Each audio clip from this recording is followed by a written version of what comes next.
Hey, everybody. It is Dr. Sasheen. Welcome to Sunday. My little fuzzy microphone cover. I just love this cover. Welcome to Sunday Live. I promised you I'd be here today, and here I am today. Thank you for your patience this past week. It's been a really busy week. We celebrated a birthday. My child turned 12. Preteen. Preteen. Anyway, that's a whole nother video. But welcome to Sunday Live. I'm not here for a long time, but hopefully I'm here for a good time. I have my tea. I have my I have some things to get off my chest today. So let me make sure that I can hear myself and that we are live and in person. It looks like we are live and in living, and we are. So today I want to address this thing called a guilt trip. And this is important. And so I really hope that if you watch this in real time or you catch the replay, that this really gives you something that I don't think that we get a chance to talk about enough, because we address guilt as if it's something that we can just ignore, but we can't, because the minute you try to do something in your life that doesn't sit well with other people and they can't make you angry about it because you don't really care, they're going to try and guilt trip you about it. And if you don't have a handle on the source of guilt, then you might find yourself questioning what you've chosen to do with your life. So before I jump into it, hi, I'm Dr. Sasheen. Thank you for joining Women Transition. This is my YouTube channel where I talk to GenX women about how we are going to go from one chapter of our life to the next, seeking our peace first and foremost, and everything else will follow after that. So if you're joining my community, please say hello, drop a comment and say hi, whether you're catching the replay or the live stream. I'm happy that you're here. So like I said, it's been a great weekend. We have been celebrating the birthday of my youngest. My only have one. Turned 12, so it's been a big weekend. It was a big week. Birthday decorations are still up. So that's where I've been. But thank you for hanging with me, hanging tough. All the comments on my post have been letting me know that y'all are still out there and we're all still rocking together. Okay. So I put out a real short, depending on the platform that you saw it on. And I want to talk about it because it sparked a little bit of a comment from a couple of people who were following me. And I embrace and I want conversation, and I'll even take criticism if that's what you want to give to me. I may or may not respond to it, but I'm happy to take the criticism if you feel like you've got something that you want to talk to me about. And again, I may or may not respond to it, but I'll at least, I'll at least acknowledge that it's there. But this past week, I put out a real short, depending on where you saw it, about outsourcing some work. So let me see if I can make this work right, y'all. Hang on a minute. We're going to try in StreamYard. We'll see if I can make it work. Look at that. Look at that. Hey, look at that. I think I can. I'm not going to leave this up there for long, but I want to make sure that you all can see. Oh, there it is. So I put this GenX Solations 328. If you're wondering what GenX Solations is, I put out every day, usually definitely once a day, sometimes twice a day, musings from the GenX mind. That's what GenX Solations is. It's a play off of the biblical books that people will sometimes quote, Revelations, Exaltations, whatever. GenX Solations are musings from the GenX mind. That's me, my musings on paper. All right, so I put it out one or two every single day because I want people, especially GenX women, to have a little bit of, first of all, a little bit of, God, that was running through my mind because I was thinking it, pop up in their feed. And also a little reminder that, listen, babies, we are the blueprint. We're setting the standard here. And the things that are in our minds are actually more common out in the discourse of other people than we like to realize, because we set the conversational tone for a lot of things. So I'm just saying what's in all of our heads and putting it out there and letting the world have a conversation about it. So I put out GenX Solations 328. Woo, who knew this one would cause some confusion? And it says, a driver, cook, a gardener, housekeeper, a laundry service, peace. That's all it says. Doesn't say anything else. It's set to Luther, the new Kendrick Lamar song. Love it. Fantastic. I'm not going to put up the comment because the comment was directed at me because I'm a Black woman. And it came from another person of color. And I'm not gonna air that conversation here because it's not necessary. But what I am going to do is I'm going to talk about some of the guilt that that that that people seem to have around the idea of outsourcing their life. Let me get rid of the screen. If you haven't seen it, it's on my YouTube shorts. Go ahead. It's like 15 seconds. My shorts are real short because they're supposed to be short.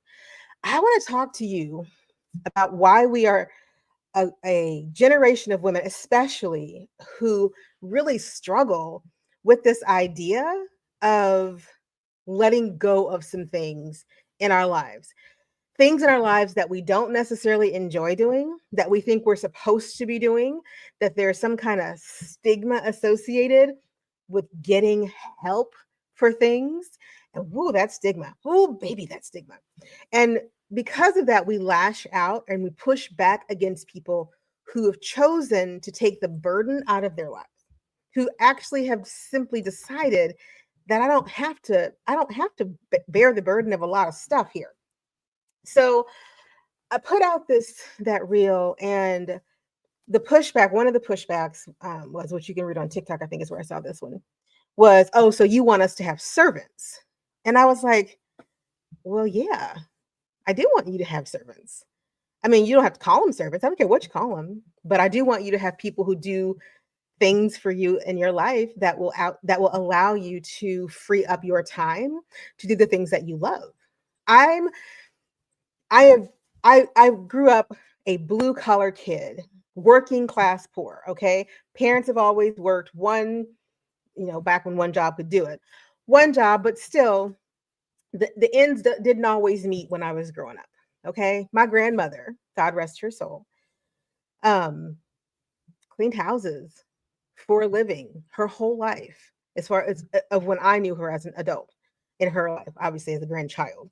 But she cleaned houses for a living. She was someone else's housekeeper. Well, she also kept her own house, obviously, but she was somebody else's housekeeper. She went to their home and she took care of their family and she kept their home for them. And then she came home to her home and kept her own home with her children.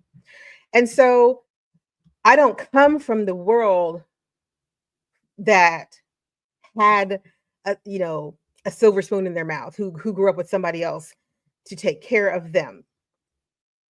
When I really first became an adult, I realized I don't like housework. I'm not a fan of laundry. I'm not a fan of dishes, not a fan of vacuuming, dusting. I'm not a fan of any of this stuff. It has to be done, obviously, for me anyway. My house has to be clean. But I'm not a fan. Like, I don't want to have to do this, but I did it. But I did it because what else? Because when you are raised a certain way to do all the things for yourself, and you're not raised in a way where outsourcing housework is actually a thing. Like, that wasn't my world growing up. Nobody that I knew had someone coming into their house to clean it.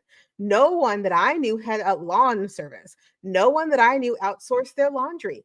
No, you might have taken your kid to daycare, but you sure didn't have a nanny, right? Like, there is a distinct line that seemed to be around my life, and that was put there by virtue of how I grew up and when I grew up and where I grew up. Fast forward in my life, going into, I've done many things. But fast forward to this incident that really changed my perspective on what it meant to outsource my life and engage my peace. So I was in grad school the second time I was getting my PhD, and I kid you not, I had this great apartment. It was so fantastic. Second floor, outdoor. It was like an indoor outdoor apartment. I had a lovely little balcony on the back. I had a porch on the front, and I had a great neighbor downstairs, Hannah. She was so wonderful, and it was great. I was in grad school. I was poor, but I was happy. Um, and one day I come home from class and I open my door and I hear this really bizarre sound. And I'm thinking to myself, what is this noise? I don't understand what's happening here. So I go traipsing through my apartment, peek into my bedroom, my master bedroom. I had a 2-bedroom apartment. I was living the life, y'all. 2-bedroom apartment. And daggone it, if my ceiling hadn't caved in because the pipe had burst. I mean, that's the most bizarre thing I had ever seen in my entire life. I walk around this corner. There is my plaster ceiling is hanging down on my beautiful bed that is now covered with plaster and insulation. And there's a hole in the ceiling. So I have to call my landlord. He comes over, Knockley, God love him. He comes over and he's just like, oh, I did not expect that to happen. So he has to fix all of this, and I have to figure out. I mean, luckily I had a second bedroom. I just stayed in the second bedroom, and I didn't have to vacate my apartment. But once he got everything fixed and left, I then had to clean up the mess. I had comforter and my, all of my bedding, my mattress. I had to get new mattresses, but my bedding, the mattress, all of this stuff had to be cleaned up. The floor had that layer of, dust all over everything. Okay. So I was like, I had to clean this place when I moved into it. I don't want to have to clean it again. And a friend of mine said, why don't you just hire a cleaner for a day? And I was like, what are you talking about? I don't know. Well, hire a who for a what in a day? Now, remember, I just told you my grandmother was a housekeeper. She cleaned houses and took care of other people's homes for a living. That is what my grandmother did. And so it had never occurred to me that I had the permission to hire someone to do that job. It never occurred to me that someone like me could be the person who employed someone else to clean their house. I was flabbergasted at the thought of it. It just blew my mind. So I didn't. I cleaned it up myself because part of me was so resistant to the idea of hiring someone to do what my grandmother had done for other people. Like that felt just, there was this disconnect, and that disconnect was guilt. I felt like it would be a disservice to my grandmother, who passed away the year I got accepted into my PhD program. She passed away 2 weeks before I could tell her that I'd gotten accepted. So it was very much I don't know that I can cross that bridge to become one of those people who employed my grandmother to clean their homes and keep their kids and keep their home going. I don't know I can do that. Fast forward to 3 months later. Daggone it if that roof did not cave in again. I come home again. I come home. This time it's the Christmas holiday. It was over the holidays, so everyone was gone because it's college. And I'm dating this guy, and I open the door and I step into a lake in my living room. And I'm like, well, holy hell. This time, oh no, it wasn't the bedroom this time. This time it was the kitchen sink. The connecting pipe in the wall had frozen because it was cold in Missouri. It was cold that year. The pipe had burst. My entire kitchen was flooded. My living room was flooded. Poor Hannah, her apartment was flooded. It was a mess, y'all. It was a mess. It was a mess. It was absolutely a mess. Hey, Michelle. Sorry, I want to say hi to some people. Hey, Michelle. Good to see you. It was a mess. So I walk in, just flooding everywhere, right? All right, great. Okay, universe, fine. My apartment is flooding. Bear with me. Bear with me. So we're sliding through the water. I get into the kitchen. I call Hannah. She's out of town. I'm like, Hannah, your apartment's probably flooding. We need to get in there. You've got animals. I want to make sure they're okay. She says, yes, grab my spare key. Go rescue the animals. I'll be home like within 2 hours. Call the landlord. It was just ridiculousness. The guy that I'm seeing at the time, so water gets cleaned out, water gets turned off, cleaned out, vacuumed up. It's just chaos. This time I'm filing insurance claims. I've got to replace a bunch of stuff, and I've got to get this house cleaned. I really have to get it cleaned this time. Like the bedding stuff was a big deal. I took it to cleaners. I had to get new mattresses, but it was one room, and it was really just a corner of one room and some dust. So it was done relatively quickly. This time, y'all, I needed to get like some elbow grease cleaning because water, boot prints, workers, everything had to be repainted. Flooring had to be redone. It was a construction zone for a good 3 days for them to get this flooring pulled up, laid back down. It's college town. They weren't putting in hardwood, beautiful floors. I was getting laminate again. But the point is, a lot of work had to be done. It's all done. I've got my couch had been cleaned at this beautiful micro suede couch. I'm so glad they saved it. Anyway, that was years ago. But anyway, you just love a certain thing. The guy that I'm seeing at the time says, after all is said and done and the dust has settled, he says to me, why are you going to try and clean this yourself? Why don't you just hire someone to come in and clean it? So this is the second time that someone outside of my normal world, because the thing about going someplace else, about leaving where you're from, moving to a new environment, a new community, a new culture, a new whatever. I left Kansas City, Missouri to move to Columbia, Missouri to go to school at Mizzou to get my PhD. And so now I was around a different group of people that who didn't know me. I didn't know them. They didn't know my history. They didn't have those ties to me. And that's important when we start talking about guilt, right? Because people can't really guilt you if they don't know you. The people who can guilt you the most know you the best, and they know how to push your buttons. Hold on to that. So when he says, second person, why don't you just have your apartment cleaned? And I was like, bet. Okay. So I found a service who agreed to come in. It took them 10 hours to clean from top. They did my entire apartment. Everything was just beautifully done. Not a lick of dust was left, not a lick of drywall, no paint, nothing. Like, they cleaned my entire apartment. It was wonderful. When I got home and my apartment was clean, I sat on my beautiful brown micro suede couch and I cried, because I realized that something really important had tripped inside of me with this particular series of events.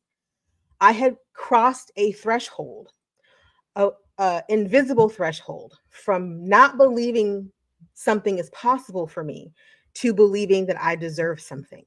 And that is an important threshold to cross when you start thinking about how you're going to protect your peace.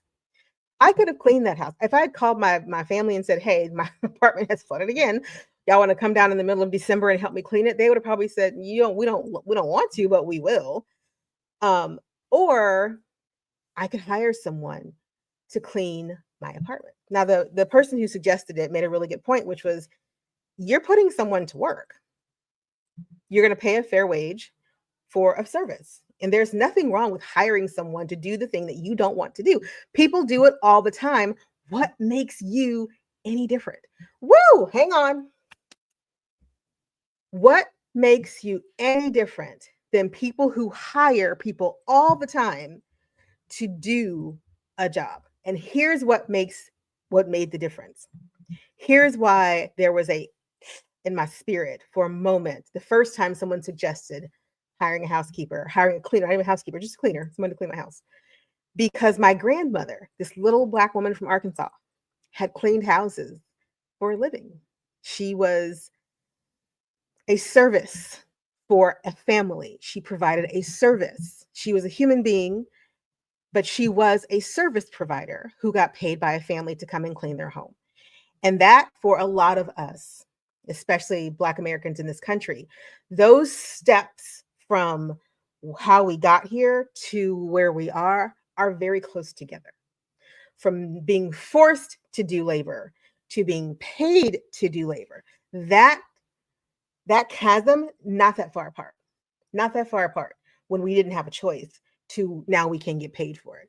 And so I am always cognizantly aware when I make decisions about hiring people to do something for me, that there is a perception out there that labor of any kind is bad for Black people. But to hire other Black people to labor for you can be looked upon as something that should not be done given where we come from. But here is where I want to say, hold on, you don't get to put that guilt on me anymore.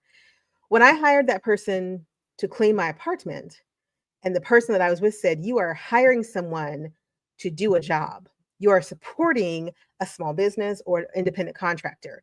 You are, in fact, fulfilling the promise of this country by becoming a person who is able to give to other people by virtue of having a job for them. And when you think about it like that, the guilt over outsourcing your laundry becomes negligible. It becomes negligible. Hang on. Yes, exactly. I really want someone to hear this tonight. Thank you for that, Michelle. Because when we forget that the promise of progress is that we get to utilize the things of progress. Like that's the promise of it. If you will let me progress in this way, you get to benefit from that. And to continually tell people, oh, you can't outsource your housekeeping, your laundry, you can't hire a chef, a cook, a nanny, blah blah blah blah, because if you do, you are, and let's face it, we hear a lot of it, right? You are too full of yourself, or you just don't you are disconnected from people's struggle. No, it's not disconnecting from people's struggle. I struggle.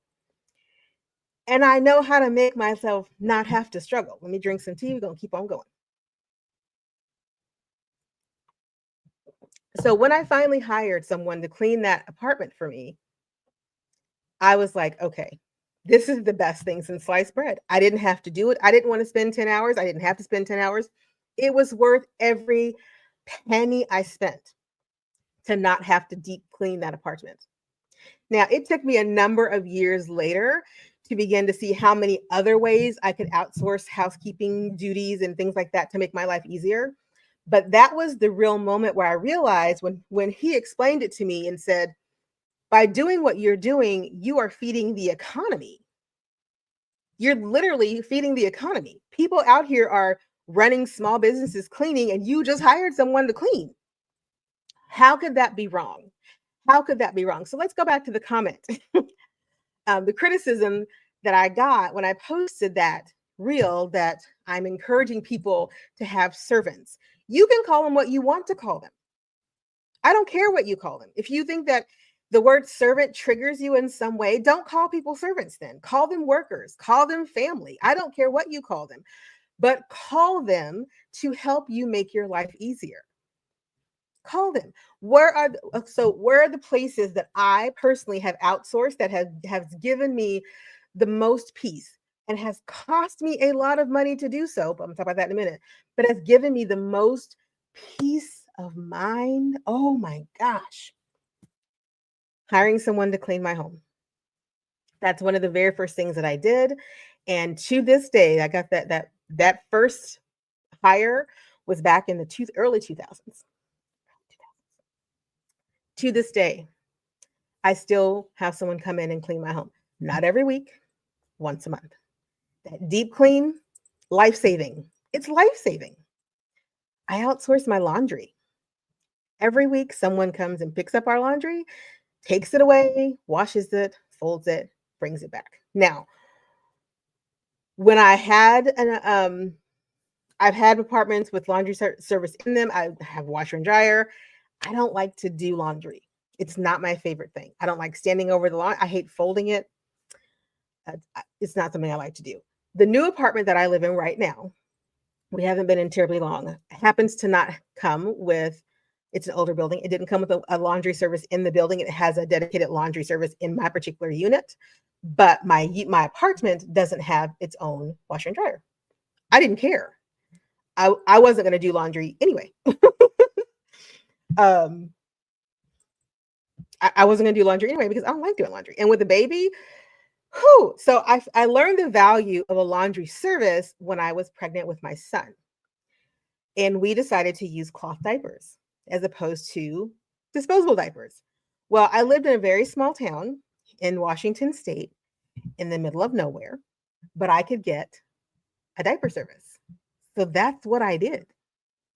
I got a diaper service, which came and they took away the diapers and they brought them back, and I had clean diapers. And when they didn't, I had a washer and a dryer. If I needed to do more of them because he was having a particularly interesting day, week, month, whatever, I had a washer and dryer.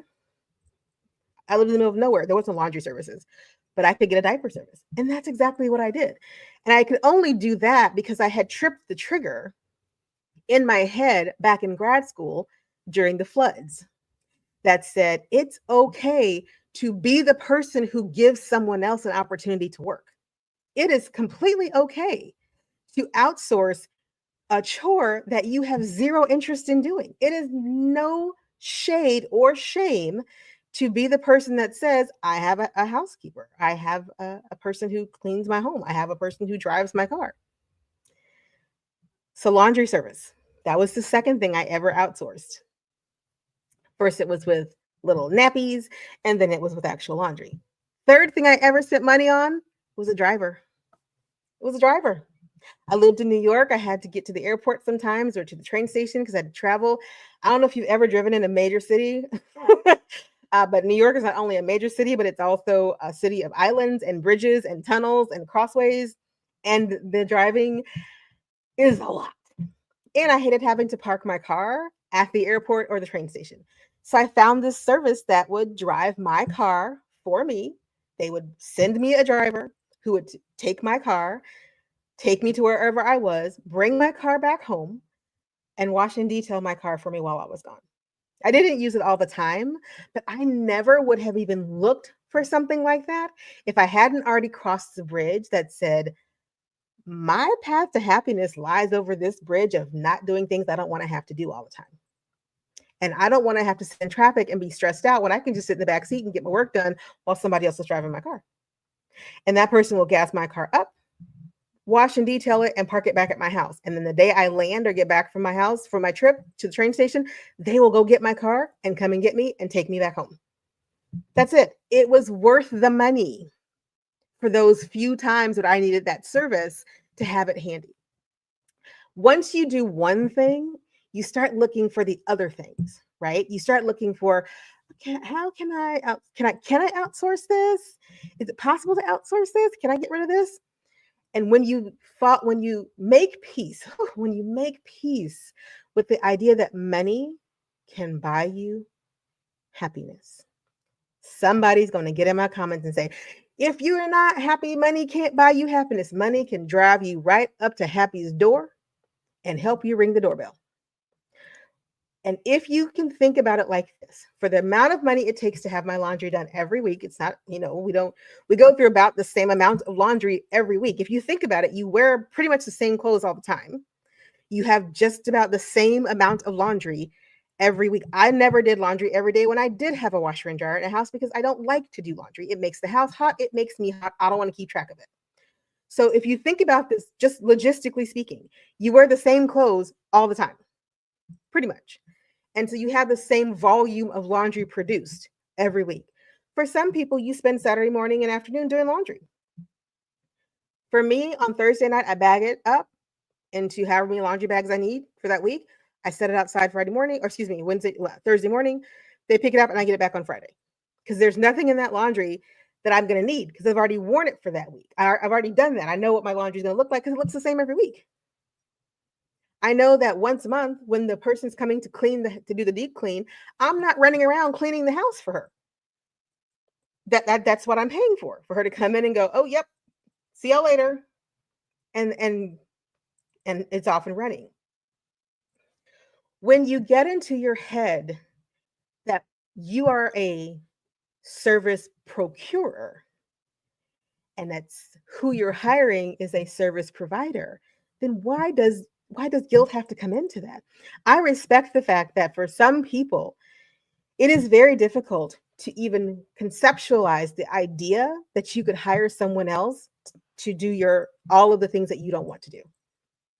You could just do it. And before someone runs to me and says, but nobody can afford it, yes, you can.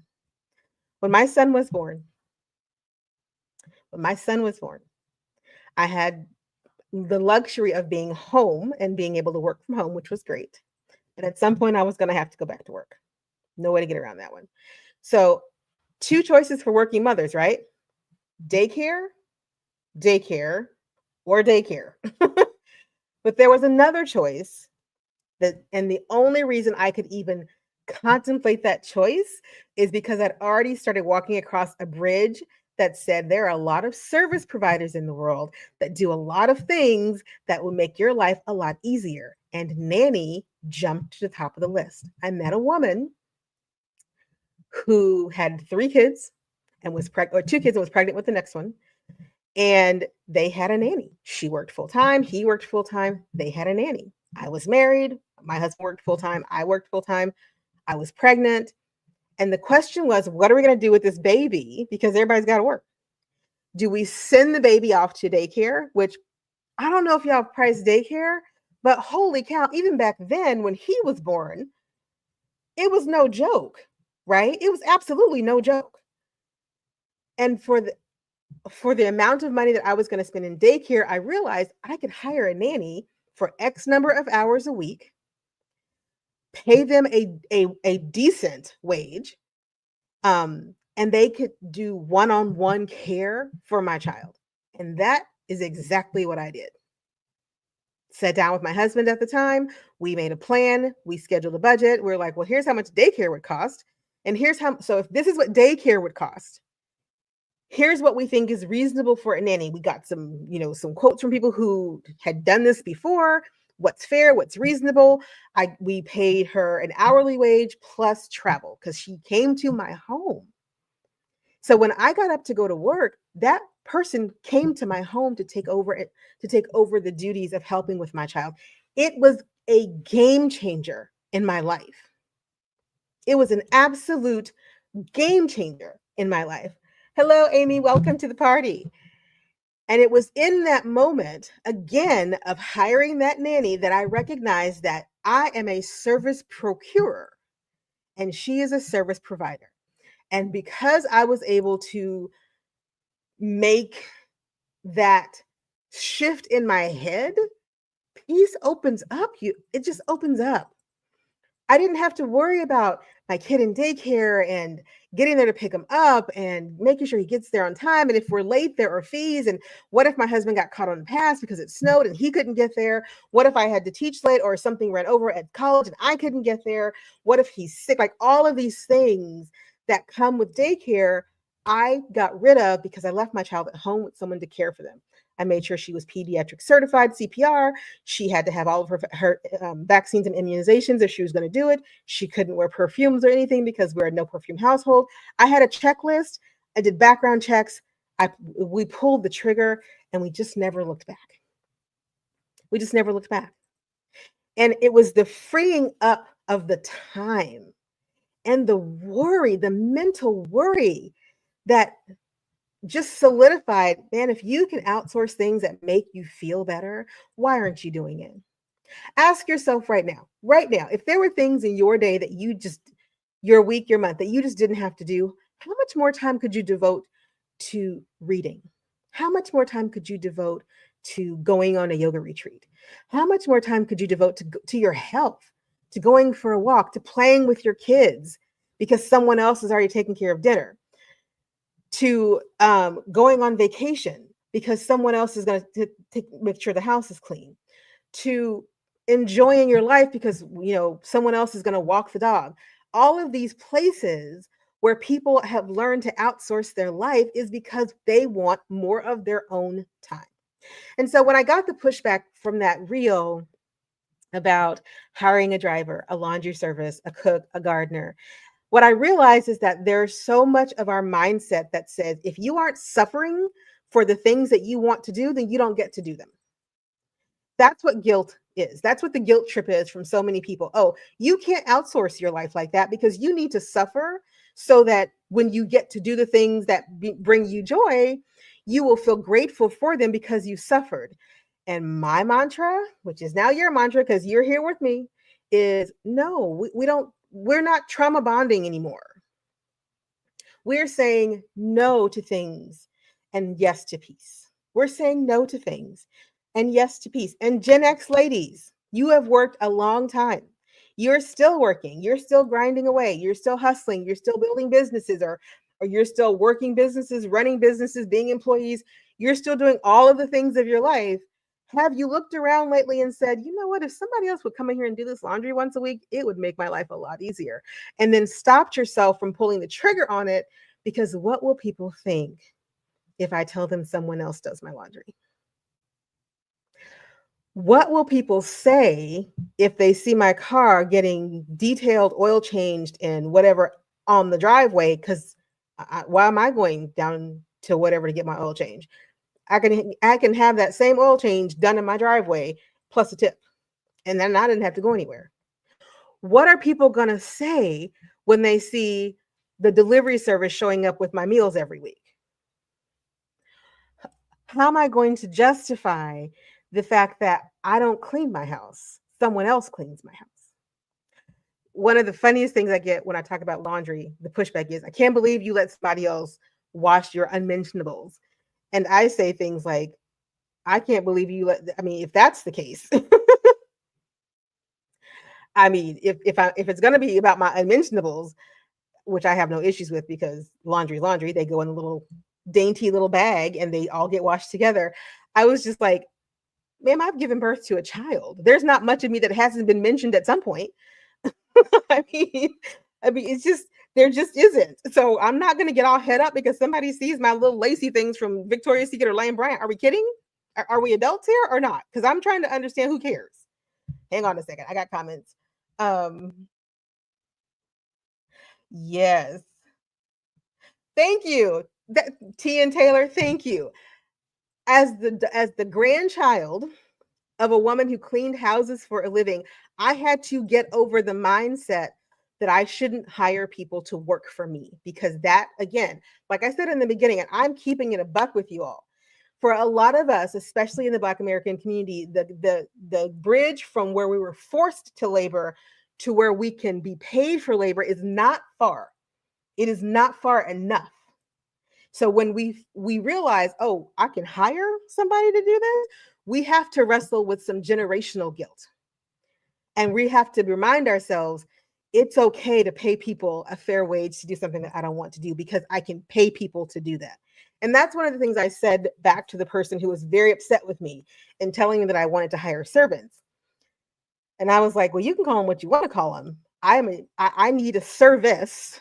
And if someone wants to provide that service for me, I am happy to pay for it. I'm requiring no one to do anything for me that they do not want to do, and I'm offering to pay for it. It's a transaction. That's it.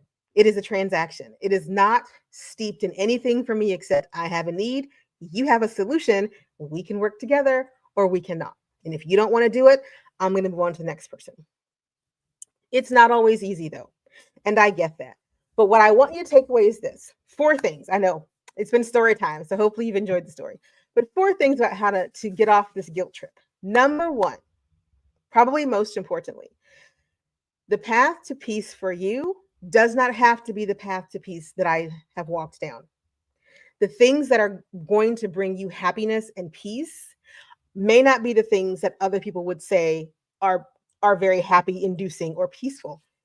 Who cares?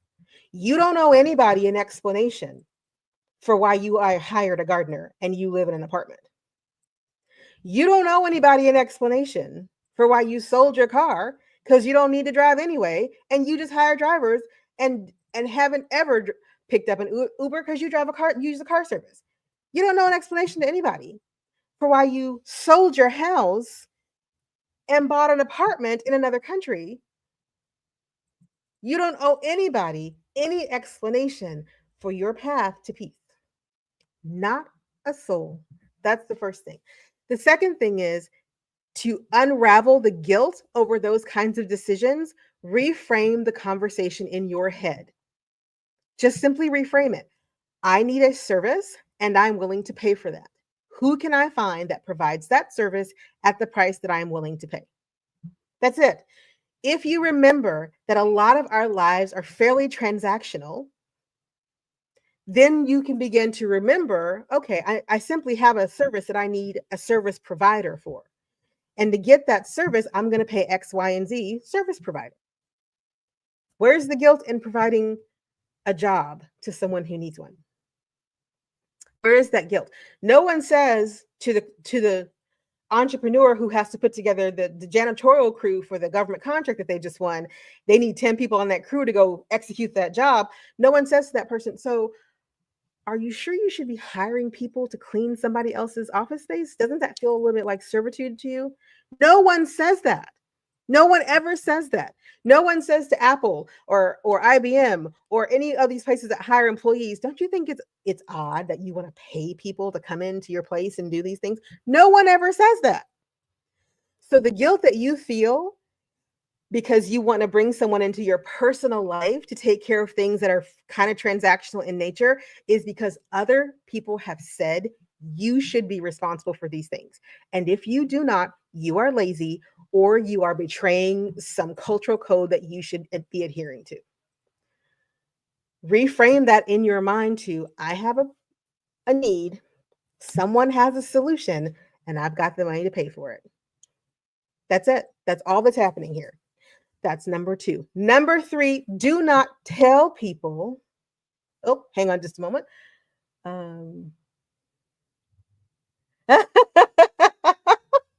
Have a wonderful Thanksgiving dinner, Michelle. Don't tell people. That's number 3. Do you want to get rid of the guilt? Just don't tell people. Don't tell people. Now, I'm only divulging some of my behind the scenes because somebody made a comment and I'm like, well, let me be transparent. I don't actually have anything to hide. Um, in fact, I think I posted a picture of my laundry bags at one point, but just don't tell people. Move in silence. GenX, they forget us all the time. Let them keep forgetting us. Let them keep ignoring us and just keep moving in silence. Because what did I tell y'all? We are the engine that keeps the economy running, and we just keep doing it. We're silent about it. We don't make a bunch of fanfare about it. We just keep doing it. So, in this instance, when you're going to outsource things that make your life easier, just don't tell people. Just don't tell people. And then there's no conversation, there's no pushback, there's no criticism, and there's no explanations because you don't need one. You absolutely do not. And finally, the 4th thing that I hope that you get from this, that you take away for how to let the guilt trip go and protect your peace, is to remember, what do we say? The number 1 rule is that your peace is non-negotiable. And therefore, anytime you have to engage with people about the choices that you have made for your life that you're not asking anybody else to fund or permission for, anytime you have to have that conversation, you're negotiating your peace. So shut it down and remind everyone around you that unless they're paying the bill, they do not get a say. Unless they're paying the bill, they simply do not get a say. There is no guilt or shame in taking the initiative to make your life easier. There is no guilt in recognizing that you are in a position to be a service procurer and that somebody else out there is a service provider, and together you all can dance in a way that makes beautiful music for you both. It makes my heart very happy when I write a check or the debit comes out of my account for the services that make me happy that I don't have to do them. It makes me happy when I know that this thing is going to be done and I can go do something else. Like I could spend this weekend enjoying the kid because somebody else cleaned the house. I didn't have to do it. I didn't have to, it happened to be the weekend for cleaning. That is precious to me. I want you to think about the things that are precious to you and ask yourself some very simple questions. Can I make more of those precious moments come to me by getting rid of some other things? And if I can, if the answer to that is yes, what are those things? Start small. Pick one little thing. It took flooding my apartment in grad school for me to ever think that I should hire someone to come into my home and clean it. And I cried that day when I came into my apartment and I sat on that couch and I looked around and there was the faint smell of lemon in the air and everything was dusted and everything was clean and neat and I didn't have to do it. And I felt like I had done something important to unlock my brain, to unlock the part of my brain that didn't know she could have this, so therefore never thought to ask for it. And that's what I want you to think about tonight. Is there one little thing that you can do? One little thing, because we're going into 2025 not negotiating our peace, but we're also going into 2025 making space for our happiness in a world that's determined to make us crazy, right?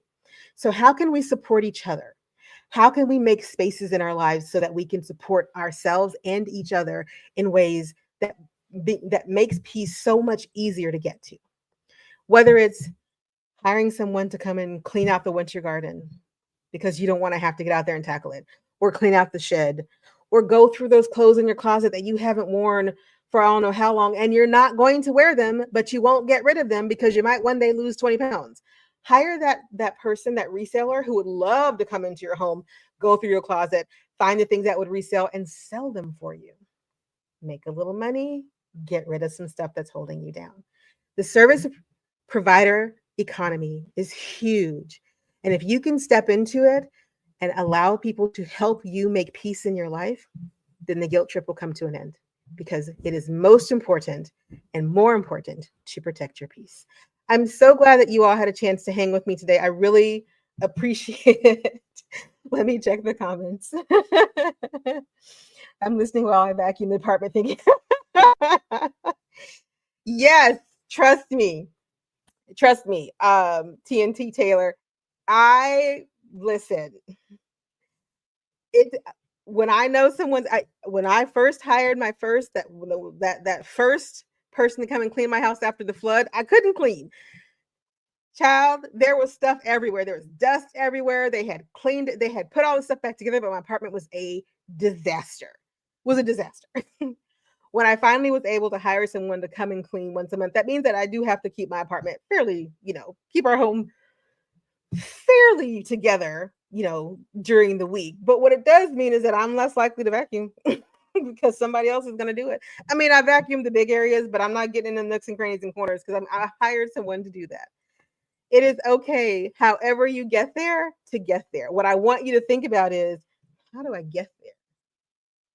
How do I get to the point where once a month, let's start with once a month, I can let somebody come in and deep clean. That means wash the floorboards, the baseboards behind the toilet, mopping everything, wiping down the walls, lifting stuff and moving the tchotchkes and the knickknacks around. Let somebody else do it while I go shopping. Y'all, I don't know how often I go to the grocery store anymore because somebody will bring them to me. So why go battle the grocery store when I don't have to? So, what can you do? Where are you going to free your life in 2025? Where is one small place that you can decide that this is worth spending a little money on to protect my peace? And before you say you can't afford it, I was a broke college student with a flooded apartment and I hired someone to clean it. It can happen if you wanted to. All right, I could talk to y'all all day, and I promised.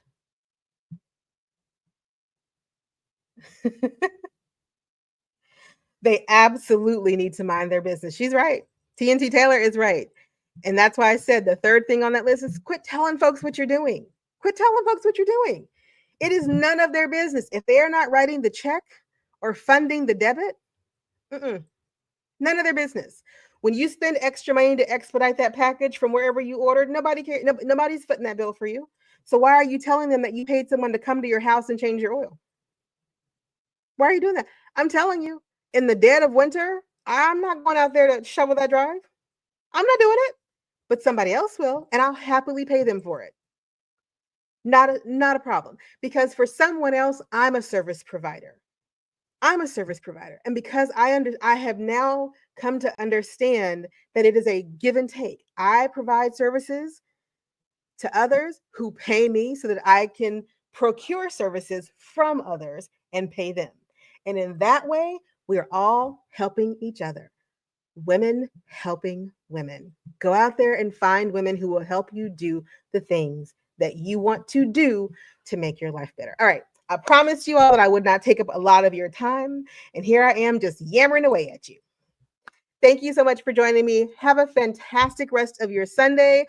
We're back on track. So I was out last week because life, birthdays, whatever. I was out last week, but I'm back this week. Look for the GenX solutions to drop, and I will be back here live again this week.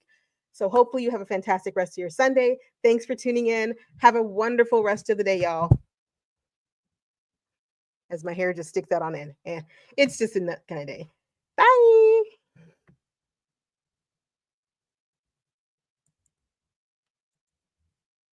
Oops. I never do that right.